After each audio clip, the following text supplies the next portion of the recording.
Okay, now we're gonna run the test for the organic pouches.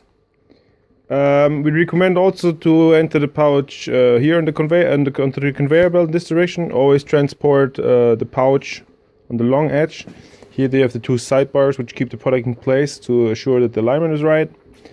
Okay, now we go through the steps how to start the machine. The test went very well. First you start the conveyor belt, which activates the ribbons. Okay. Second is the labeling mechanism.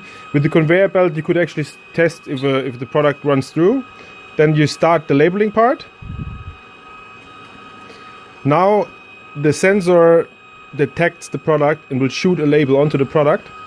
And then the first step, you have to start the conveyor belt, which now is an external switch. The switch is going to be here at the end.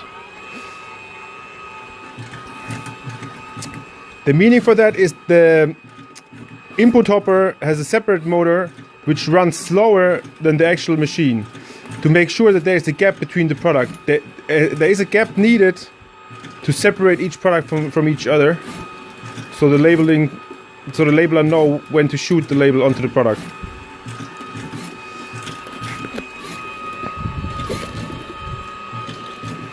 We have now used our own labels, which meet the standard, the label size you send us. You need to make sure that the labels are on the carton core, otherwise you cannot use them for automatic production. We place the label now on the front side, but you could also put the label on the other side if you prefer. Both is perfectly fine. You can very easily adjust the position of the label very accurately.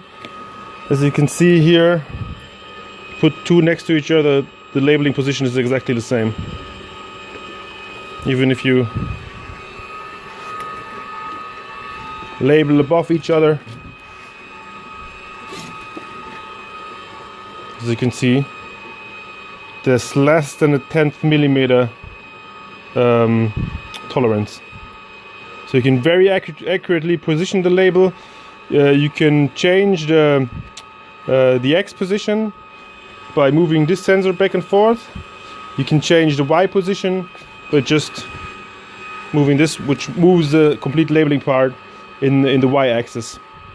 So you're very flexible in the positioning of the label. We just place it now in the middle so you can still see the logo. That's pretty much it.